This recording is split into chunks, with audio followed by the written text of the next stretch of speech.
最速で空になって短い時間でもねすごい効果がある。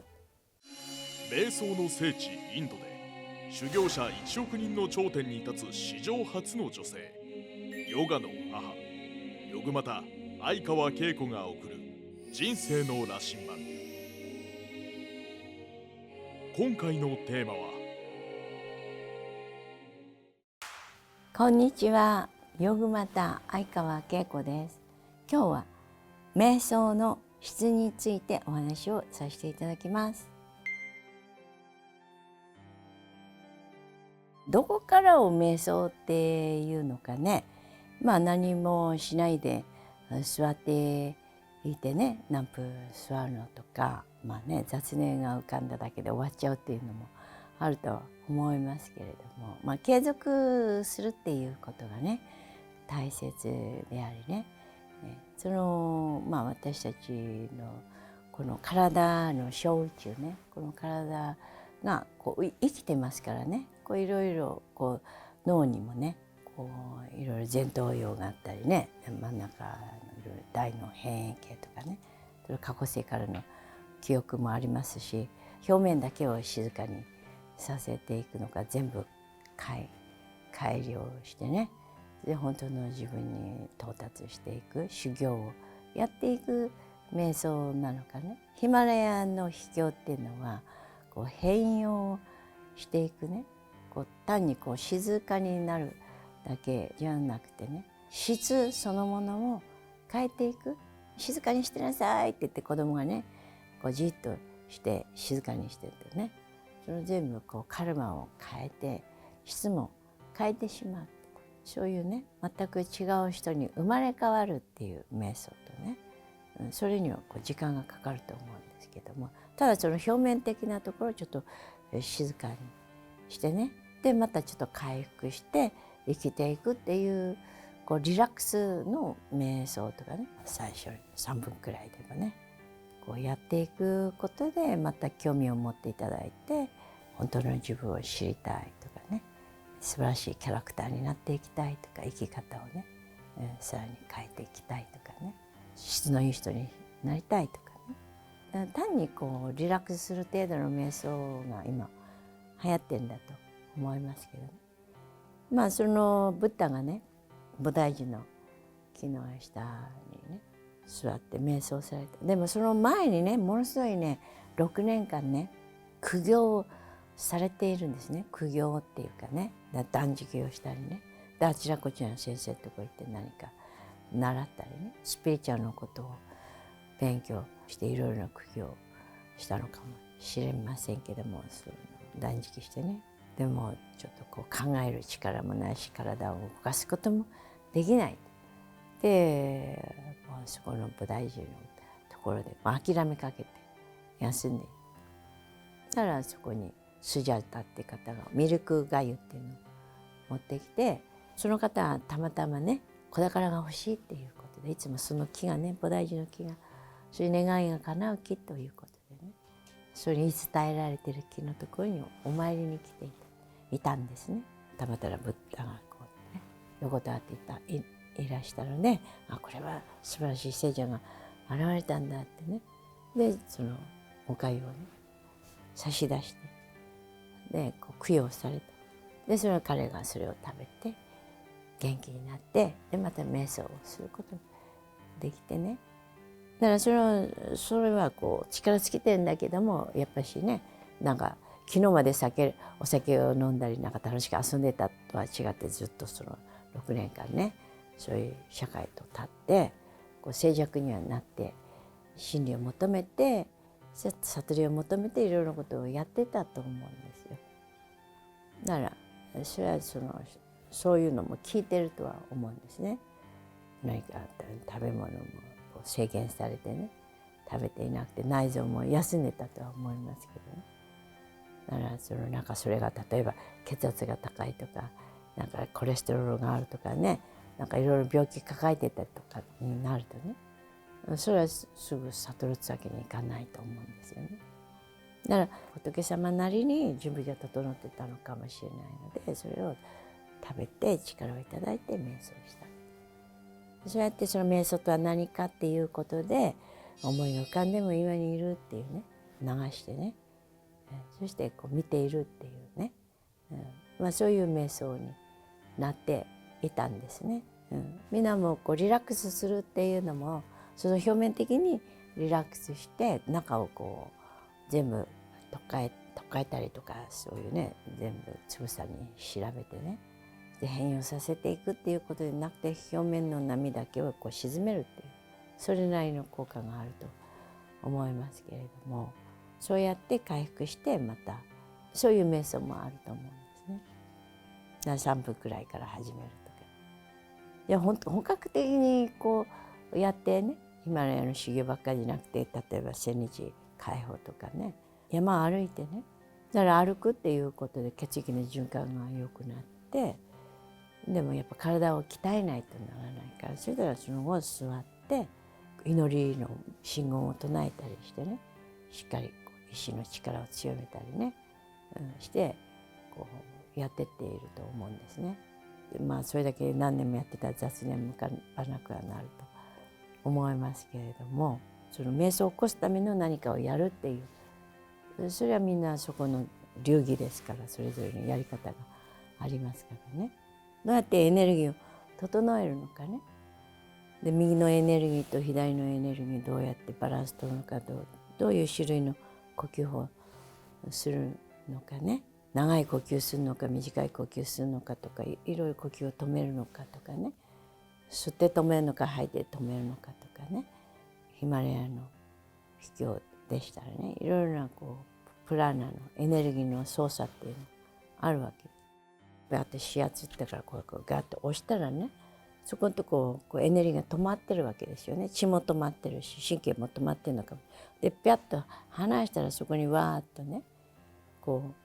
血液が集まってくるでしょ。でそこで新陳代謝が活発になって、そこが凝ってたとしたらね、老廃物が早く消耗して浄化されてね、ノーマルな健康状態になっていくわけですよね。だからそういう普通にこう血液がゆったり流れてサラサラと流れるっていうふうにね、体に刺激を与えて積極的にこう整えるってこともあるし、こうただ見ていてこうそこに見ているっていうことでね、ここ心配とかね、早くしなくちゃとかね、嫌だとかね、なんでこうなのかとか分析とか、そういう心を使わないで、心を使わないとで神経も使わないから、神経がふわっとこうゆったりしてほぐれてくるね。で神経がほぐれてくると血管が収縮してたのも神経がリラックスすると血管が拡張してね、そうするとこう血液がよく流れて、そしてそこのところの新陳代謝が活発になって早く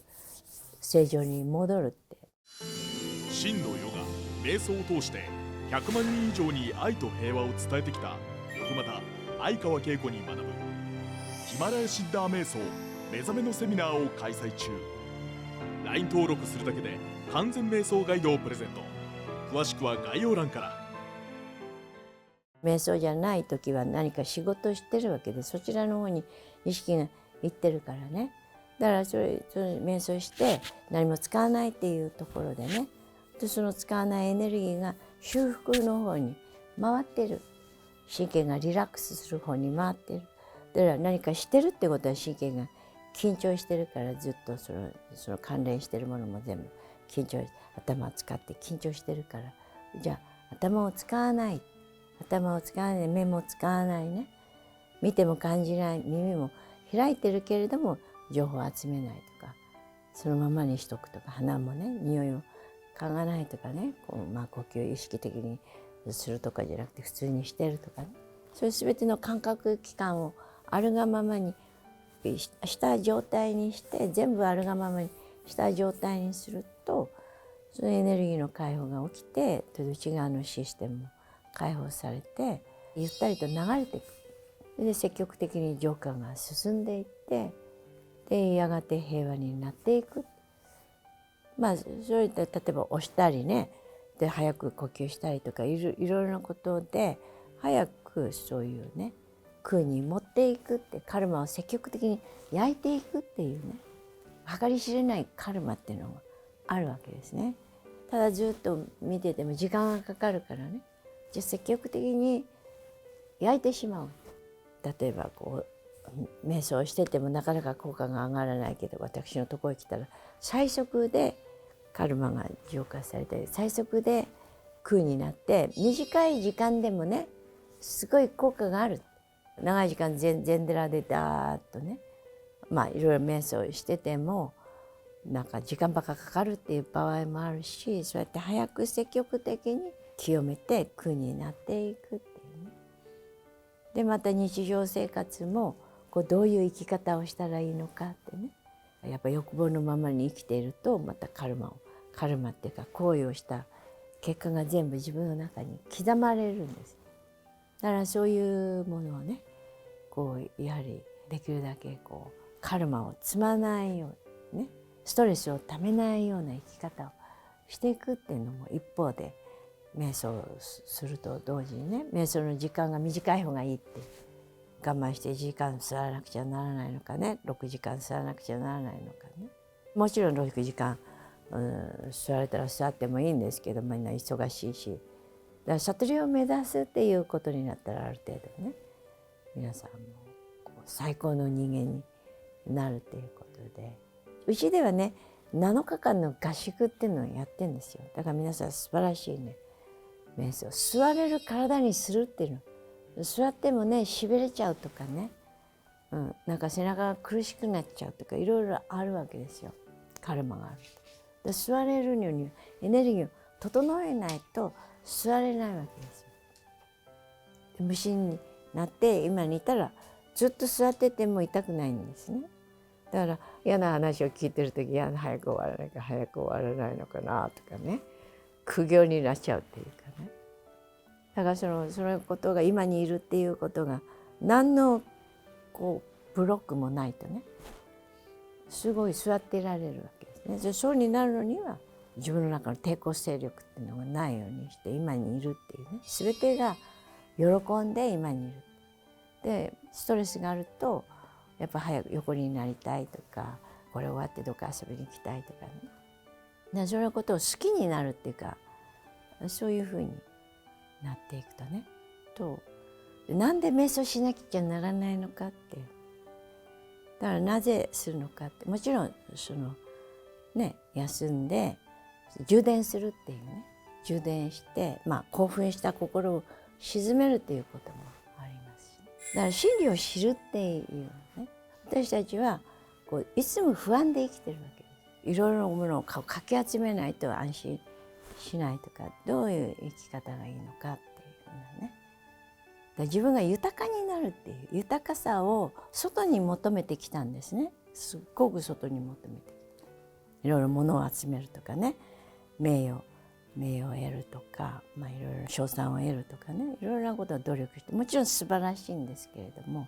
内側から全てがやってくるので、内側から作られてるの。皆さんが良い人生をこう構築するのにね、自分の内側がパワフルになるとね、すぐ外もパワフル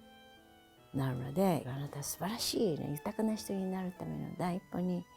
ね、さらに瞑想をね、継続してやっていくためにね、でどれだけ座ったらいいかっていうことも分かっていくためにね、この私たちはこの体全部がねワンネスになっていくね、純粋なエネルギーになっていく、それに一つになっていくのにいろいろなものがねサレンダーしてね、素直になってね、何の抵抗もなくなって純粋になっていくっていうことなんですよね。そうするとこう全てがね若返って若返りでね、何でもできる人になっていく。何かやる時にね、これやったらどうになるかとか計算したりね、損か得か計算したりね、あるいは疲れてるとこんなやったら無駄だとか、いろいろな考えが浮かんでくる。そういうのがねもう静まって、ただやってね、で自分の魂も喜んで周りの人も喜んでいい結果が出るっていうエネルギーの使い方がねすごく効率的に。で私たちはそういう抵抗勢力にこうね逆らいながらこう頑張って自分、それを一番抵抗してるのは自分自身なんですね。自分自身の自分を信じない心がね、これやっても無駄だとか疲れたとか嫌だとかね、あるいはそのエゴですね、あいつに勝ちたいとかそういうのもね、そういう攻撃的な力って長く続かないと疲弊しちゃうの。変なとこからエネルギーを無理に絞り出してるみたいに。だから自然に喜んでエネルギーが出るようになっていただきたいな。その秘密を私は知ってます。皆さん素晴らしい人生が開かれますのでね、ぜひやっていきましょう。ご視聴ありがとうございました。ぜひ動画の感想をコメント欄にお書きください。よろしくお願いいたします。